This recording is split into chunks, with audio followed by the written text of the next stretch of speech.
She said, "You're not my husband, you can't stop me from going out with my ex." I just said, "Cool," so I stopped acting like one. By the time she got home, her suitcases and favorite clothes scattered outside in the rain. That evening, she came back, her eyes still full of defiance, and uttered the sentence that almost stopped my heart. "You're not my husband. You can't stop me from seeing my ex." I just looked at her, no anger, no pleading, just a slight shrug, and replied, "Cool." That was the moment I realized, from now on, I wouldn't act like a boyfriend anymore. No shouting, no arguing, no begging, just silence, but enough to tell her that the line had been crossed and I would not concede. She walked out, ignoring the pouring rain, ignoring my gaze. I stepped into the room, gathered the things she had left behind, her favorite clothes, suitcases, handbags, and neatly stacked them outside on the yard. It was raining heavily. The clothes were soaked, the suitcases and handbags lying haphazardly on the porch. A few hours later, when she returned, everything was laid out before her eyes, a cold image I had never shown before, and she, for the first time, looked at me with an expression of fear. My name is Ethan, 26, and my girlfriend is Sophie, 25. We've been dating for nearly 3 years, but this relationship, it's completely unbalanced. When we first started, I was genuinely in love with her. I covered almost everything, from romantic evenings and weekend trips to the small gifts Sophie liked. I didn't mind the cost, believing that was what love meant. If she was happy, I was happy, but after a while things started to feel a bit off. Sophie has a part-time job, but she barely ever contributes to shared expenses. I pay the rent, the utility bills, order food, and even buy her things without her asking. I calculated that I have put in at least 3 times more money than Sophie into this relationship. Once I asked her, "Sophie, are you planning on taking care of your own food expenses?" "Oh, yeah, eventually. You can handle it for now," she said, and smiled, as if I should feel good that she was letting me carry the burden. I tried to let it go. I told myself, well, that's love as long as she's happy. But gradually this normalcy began to bother me. Not because of the money, but the feeling of being taken advantage of being disrespected.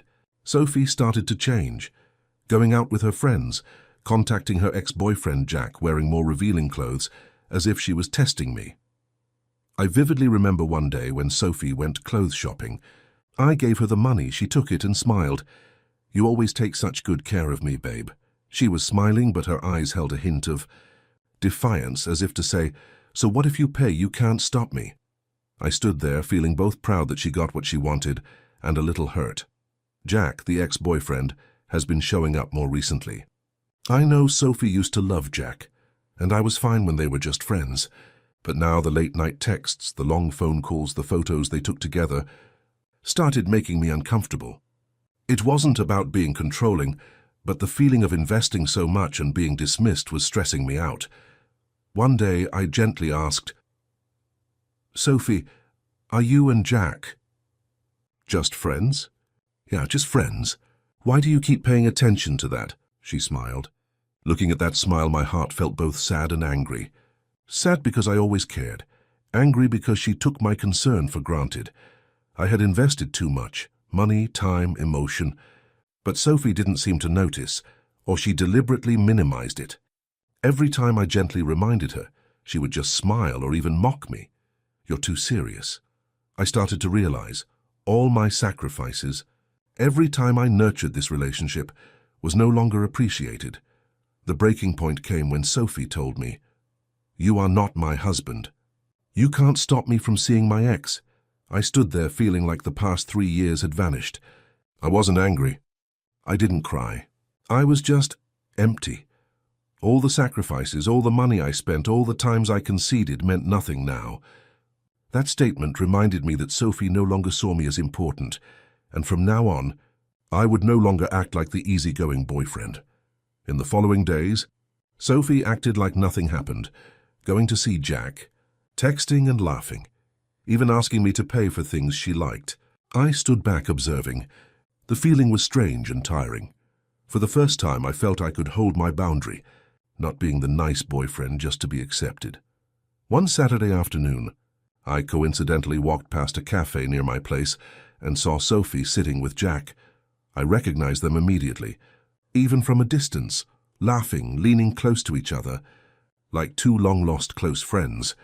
Seeing that sight, my heart clenched, but instead of rushing in, I stood still, quietly observing. I told myself, "All right, Ethan, calm down. No need to yell. No need to plead. Just observe."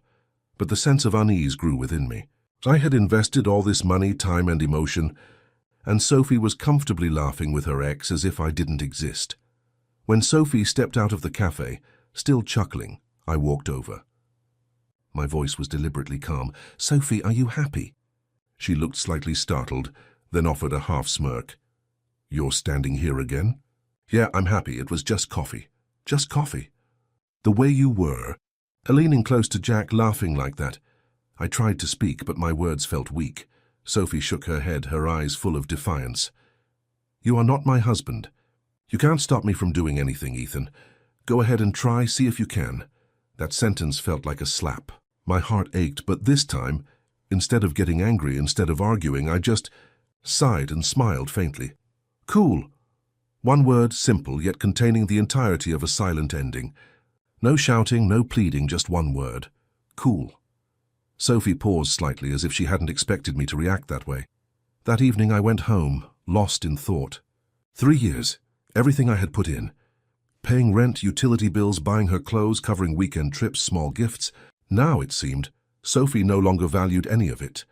She was still seeing Jack, texting and joking, comfortably enjoying what I provided. I made a decision, not through words, but through action. For the first time, I wanted to show her the boundary, to make Sophie realize Ethan was no longer the easygoing boyfriend. I walked around the room looking at the clothes, handbags, suitcases, all her favorite things. And a thought flashed through my mind. If she wants to disrespect me, let her see the consequence of that disrespect. But I remained calm, not getting angry, not destroying anything. I simply prepared, arranged everything, and let the heavy rain the next evening do the rest. Every action was calculated. No loss of control, no destruction, just creating the clearest possible message. Watching Sophie lying in bed, texting Jack, chuckling, I sat still, not texting, not calling. I felt a strange strength. Finally, I had found my boundary, and I knew that just one cold action would be enough to make her realize the gravity of the situation. Sophie left the house to meet Jack, leaving me alone in the quiet room. Rain began to fall outside, heavy droplets revealing a gloomy scene. I stood before the pile of clothes, suitcases, and handbags, all her favorite things. Everything I had once spent money on, everything I had meticulously cared for. I wasn't angry. I didn't destroy anything. I just picked up each item, neatly placed it on the porch where the rain was beating down directly. Sophie's leather handbag, the shoes she often wore, her favorite jacket, all were set outside in the torrential downpour. Step by step, I felt a sense of coldness creeping into me. This wasn't revenge. This was a message, clear and forceful. Ethan would no longer tolerate it. I wrote a small note. I heard you. I am not your husband, so from now on I will not act like a boyfriend anymore. All patience has ended. I folded it, placed it on the suitcase, and stepped back. Looking at the scene before me, my heart felt both empty and serene. This was the first time I felt I was controlling the boundary, without needing to argue, without needing to plead. This silent action would let Sophie feel the consequences herself. A few hours later, Sophie came home. The door opened, and she saw everything. Her clothes, handbags, and suitcase soaked by the rain scattered on the porch, and the note with the cold message. Sophie stood there, confused, unsure whether to yell, cry, or say anything. For the first time, her eyes were no longer confident, no longer defiant. Instead, there was panic and surprise. She walked closer, her voice trembling. "Ethan, why did you do this?" I shrugged, my voice flat. "I already told you, I'm not your husband. I can't stop you from seeing anyone, but I will no longer act like an easygoing boyfriend." Sophie fell silent, her eyes blurred with rain and helplessness. I felt a strange power flow through me.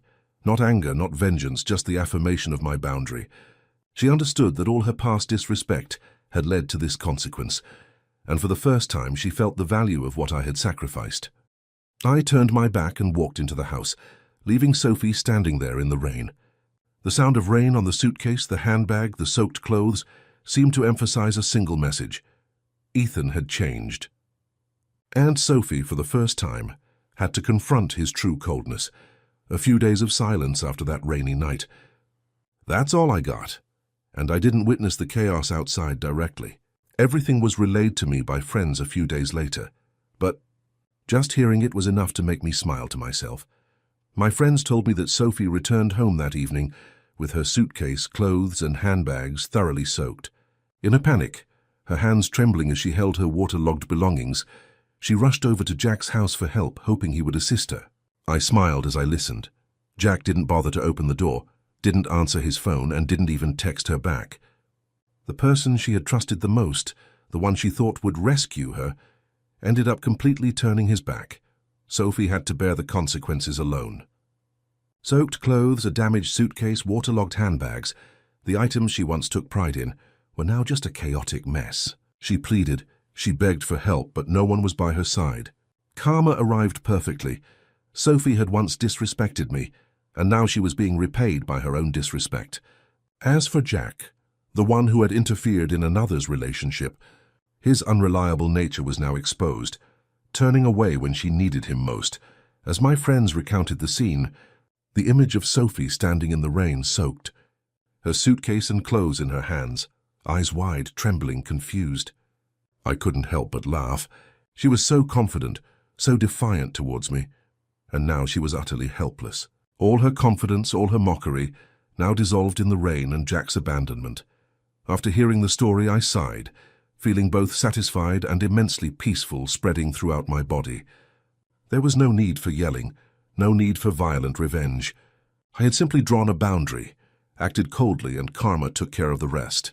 Everything unfolded perfectly, a costly lesson for both Sophie and Jack. From that day on, I knew I was no longer the easygoing person I used to be. I learned that love is not just about sacrifice or indulgence, but also about maintaining boundaries and protecting oneself. Sophie and Jack ultimately had to face the consequences, and me. I was free, self-governed, and perfectly satisfied. I smiled lightly, brewed a cup of coffee, and sat looking out the window. The rain was still falling, a reminder that sometimes karma doesn't require my direct intervention. All I needed was silence and firm boundaries, and the consequences would arrive on time. And for the first time in 3 years, I felt truly free and fulfilled. I realized that loving someone doesn't mean accepting being taken advantage of or being disrespected. This story also reminded me, sometimes silence, coldness, and maintaining boundaries are more powerful than all the arguments or pleading. It helped me reflect on myself, mature, and learn how to love while still respecting myself. Thank you all for listening to this story. If anyone has ever experienced the feeling of being taken advantage of or disrespected in a relationship, I hope my story can help you find the strength to hold your boundaries and respect yourselves. Life can be harsh, but we can always learn how to protect ourselves smartly and coldly when necessary.